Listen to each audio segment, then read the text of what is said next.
Shalom, Yasharallah. This your brother Dawud Dawud coming back at you with this here truth again. First and foremost, I want to give all praise unto Yahweh, Bahashem, Yahweh Shah, Bahashem, Rakak Kodash.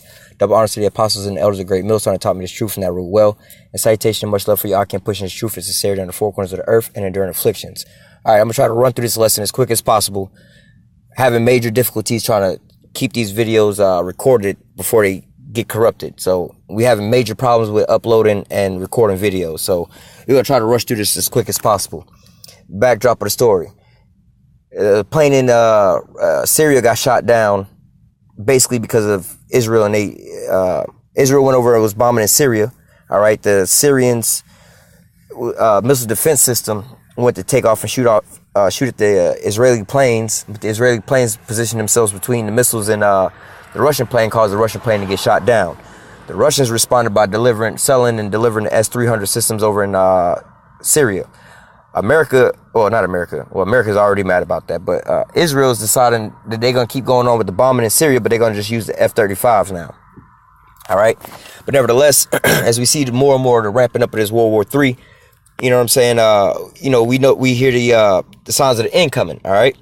So this is Matthew 24:6. It says, "And you shall hear of wars and rumors of wars. See that you be not troubled, for all these things must come to pass, but the end is not yet." And that's where we at right now. Wars and rumors of wars. All right. What happens if, Syria get the S-300? What is that going to be like over there? You know what I'm saying? In that area for people like Israel and America. Well, we're going to see. Well, we're going to just have to start using the F-35s. Well, what that mean for the S-400? Well, we'll see. Rumors of wars is popping off. All right. From there, we're going to go to the book of Ezekiel. Let me go back. Jeremiah 49 and 20.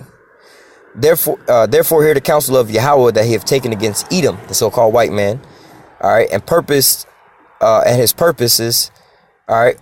So actually, I'm gonna read a different verse, but keep this in mind. It says, "Therefore hear the counsel of Yahweh that he have taken against Edom and his purposes." All right. So jumping over to Jeremiah 50, we're just gonna say the same thing, but just to prove a point. Jeremiah 50 and 45. "Therefore hear the counsel of Yahweh that he have taken against Babylon." We were just reading where it says Edom. So we know Edom, Babylon, and the land of the Chaldeans are all the same thing. All right. So Jeremiah 49 or Jeremiah 50, same thing. Jeremiah 49:20. "Therefore hear the counsel of Yahweh that he have taken against Edom and his purpose that he have purposed against the inhabitants of Teman. Surely the least of the flock shall draw them out." All right. And the least of the flock. All right. Let me continue on. "Surely he shall make their habitation desolate with them." All right. So basically talking about Israel. Israel is the least of the flock of these Edomites. All right. Amalek is the tribe that these so-called Jewish people come from. They the least of out of all these other Edomites. All right. But nevertheless, you see them over there in the Middle East. They the ones causing up all the big uproars and cries. They provoking everybody else. And when everybody else decided they're going to stand up against Israel, who come to stop all that? It's America. All right. Now, Israel is bombing inside of Syria, not dealing with the conflict that's actually going on in Syria, but with their own agenda to basically fuck up Iran and their military equipment, because they claiming that they're the ones sponsoring terrorists, mainly Hamas, which is basically planning to build a nuclear bomb and blow Israel off the face of the earth to so-called make Psalms 83 come true, which we know those are all lies. They just pushing for a goddamn war. But this nevertheless is going into that the nuclear trade deal, the nuclear deal with Iran nuclear deal. And now you see, all these things going forth. America pulled out of it, but who's over there provoking them right now? It's Israel. All right. And which we already know that Israel or Iran is in conglomeration with Syria and Russia. All right. So it says, "Surely the least of them shall draw them out." All right. So from there, we're going to go to the book of Ezekiel, chapter 30. We're not going to go there first. We're going to go to Ezekiel 32. Ezekiel 32:2. It says, "Son of man, take up a lamentation for Pharaoh, the king of Egypt." Speaking on America. It says, "And say unto him, thou art like a young lion of the nations." All right. And the young lion, lions are predator animals. All right. So speaking on these other nations in comparison to all the other nations that are predator nations, not like little weak ass little nations that ain't really doing shit, right? But of the big major nations, all right, America is just like them, but it's the youngest of them, right? So when you look at like Russia and all these other nations, they've been around a lot longer than America, you know. But now America's the young lion, all right. And it says, "And thou art a whale in the sea." All right, and the seas represent, you know, a group of people and things like that, right? But a whale is like the biggest damn fish in the whole damn sea comparably to all the other fish. So that's the analogy that's given, you know. America's this big ass whale swimming next to little tadpoles, minnows, and shit like that, you know, devouring anything in its path. It says, "Thou camest forth with thy rivers and troublest the waters with thy feet and fouledest their rivers. Thus saith, you know, you stirred up everything around everybody else. You fucked up everything for them, you know. Thus saith Yahweh power, I will therefore spread out my net over thee with a company of many people, and they shall bring thee up in my net." All right. Then will I leave thee upon the land and cast thee forth upon the open field, and I will cause all the fowls of the heaven to remain upon thee, and I will fill the beasts of the whole earth with thee, and I will lay thy flesh upon the mountains and fill the valleys with thy height. I will also water with thy blood the land where thou swimmest, even the mountains and the rivers that should be full of thee. All right. Damn. So briefly, you know, what he was talking about, like, it's a fishing analogy. You know what I'm saying? No matter how dangerous a goddamn shark is, you bring his ass out the damn water, and you can have a little docile ass animal that ain't really no threat to nothing. You know what I'm saying? That would normally get ate up by a damn shark if it fell in the water. You know, this animal could go over here and just basically slowly eat at the damn shark, and shark can't do nothing about it because it's out of its domain, its rulership. Same with America. America can't do shit without its spiritual power being having the sword, all right, and this deceitful lying tongue that everybody would understand. Because why? Are thou become as weak as us? Is this the man which did weakest the nations? You know, how art thou fall from heaven, O Lucifer, son of the morning? These people are calling him out. Because why? It's like you just terrorizing shark. You like Jaws in the water, killing up everybody. Everybody's scared. Now we done brought your ass on the land, and people poking your ass with a stick. Like, yeah, I bet your ass won't come over here and bite me now. I'm over here. How you gonna move? You on the land. You can't swim on the land. You know. Now America is being outed by all his allies and everything like that, and everybody else is coming under this conglomeration with Russia. All right, and now everybody's like, yeah, you on the land now. We don't give a fuck no more. We about to dominate on your ass. All right, verse 7. And when I shall put thee out, I will cover the heavens and make the stars thereof dark. I will cover the sun with a cloud, and the moon shall not give her light. All the bright lights of heaven will I make dark over thee, and set darkness upon thy land, saith Yahweh power. Speaking of that nuclear destruction, all right. I will also vex the hearts of many people when I shall bring destruction among the nations and to the countries which thou hast not known. Yea, I will make many people amazed at thee, and their kings shall be horribly afraid for thee when I shall brandish my sword before them, and they shall tremble at every moment, every man in his own life, for his own life in the day of thy fall. So I'm going to go back and break that down here in a second. But going back up to, we're talking about being this big ass whale. You know what I'm saying? This whale, where was it? Verse 3 or verse 2, talking about being a whale, and he's going to cast his net out. All right. Speaking on a fishing analogy, we're going to go to Ezekiel 38, which we all know about this. It says, Son of man, Ezekiel 38:2, Son of man, set thy face against Gog, the land of Magog, the chief prince of Meshach and Tubal, and prophesy against it, and say, Thus saith Yahweh power, behold, I am against thee, O Gog, the chief prince of Meshach and Tubal. I will turn thee back and put hooks into thy jaws.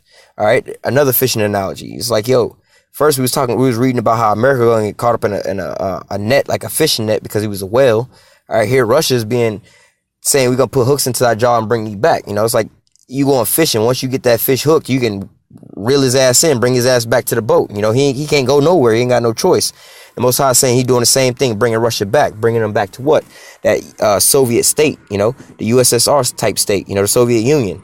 You know, conglomeration of nations, a major military power, you know. And so, you know, using them, we're going to read how the Most High is going to use them to take down Babylon. But the Most High, we were just reading in Ezekiel 32, talking about how he was going to bring them in his net, bring them out the damn water. Now you see in America being brought out their comfort zone, that power getting taken out of them. Like, yo, your allies is leaving you. You know, your massive military around the whole damn earth, and your military weapons ain't no match for what we got going on in our conglomeration of the people that hate you, you know. But nevertheless, verse 4 says, I will turn thee back and put hooks into thy jaws. I will bring thee forth and all thy army, horses and horsemen, all of them clothed with all sorts of armor, even a great company with bucklers, shields, all of them handling swords. Persia, Ethiopia, and Libya with them, all of them handling shields and helmets. Gomer and all of his bands in the house of Tomagar in the north quarters, and all of his bands and many people with them. All right. It says, be thou prepared to prepare thyself, thou and all thy company with thee that are assembled unto thee, be thou a guard unto them. So touching on these nations, Persia being Iran, Gomer and Tomagar talking about Syria and Turkey, and these little areas right here. This is where you see this war going off at. But in these same people, who do you think is arming these people? All these people getting armed by who? Russia. What is Russia arming them with? S-400s, S-300s, missile defense systems, or also shields, helmets, protecting their head, the head capitals of their states, their military bases by what? These Iron Dome systems, or that's what Israel call it, but these missile defense systems, all right? That's what Russia's doing. Verse 7 says, be thou prepared and prepare thyself. That's what Russia's doing. They advancing their military equipment, all right? And it says, be thou prepared to prepare thyself, thou, talking about Russia, and all thy company that are assembled unto thee, and be thou a guard unto them.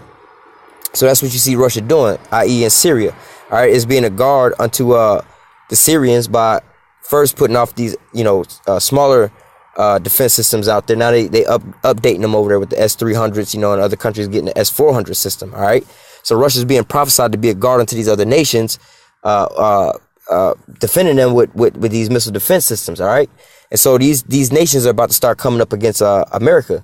All right, they all about to come up against America with a great assembly of nations. All right, so let me go back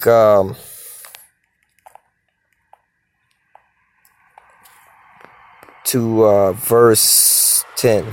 Ezekiel 32:10, it says, yea, I will make many people amazed at thee, and their king shall be horribly afraid for thee, when I shall brandish my sword before them, and they shall tremble at every moment, every man for his own life in the day of thy fall.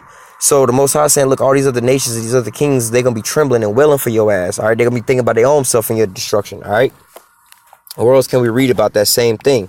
All right, this war and rumors of wars we're talking about, which is going to end in the destruction of Babylon the Great, also known as America. All right.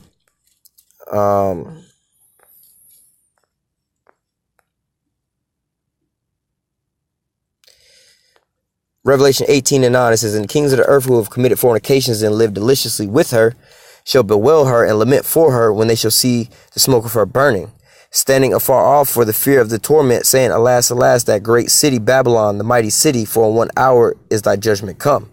All right. And the merchants of the earth shall weep and mourn for her, and no man buyeth her merchandise anymore. So these other nations, especially the ones that trade with America, first and foremost with this trade war, they all mad with America now because they ain't getting the money. But just how much more when America ain't there no more, all right? And then when they see America get destroyed with these thermonuclear missiles, they gonna be wailing, and they're gonna be, they're gonna be distraught, all right? Jumping down to verse 15, the merchants of these things which were made rich by her shall stand afar off for the fear of her torment, weeping and wailing, saying, alas, alas, that great city that was clothed in fine linen and purple and scarlet and decked with gold and precious stones and pearls. All right, talking about America. For in 1 hour so great riches is come to naught, and every shipmaster and all the companies of ships and sailors, as many as trade by sea, stood afar off and cried when the smoke of her burning, saying, what city is like unto this great city? All right, so verse 19, and they cast dust on their heads and cried, weeping and wailing, saying, alas, alas, that great city wherein we were made rich. All had ships in the sea by reason of her costliness, for in 1 hour she is made desolate. So these other nations, they're going to be weeping and wailing. They're going to be astonished and amazed at the destruction that's coming. Because why? It's thermonuclear warfare, They're going to be seeing, damn, this great ass nation, how did it fall? They're going to be like taken back. Like, who are we? You know what I mean? Like some of the prophets say, woe is me in that day. Who shall save me? They're going to be weeping and wailing for these different things. All right. But nevertheless, you seen this uptick in the World War III and how everything is shaping out, how everything is setting onto a new path heading for destruction. All right. As we see all these different things, we able to read these articles and discern what's going on, and we can measure the time diligently. All right. So with that, before this video get cut off, we're going to go ahead and close out. Say, Call Halal Yahweh, Bahashim, Yahweh Shah, Bahashim, Rakah Kodash. Double honors to the apostles and elders of great millstone that taught me this truth and that rule well. And salutation and much love for you, Akim, pushing this truth and sincerity on the four corners of the earth and enduring afflictions. Stay strong. Shalom.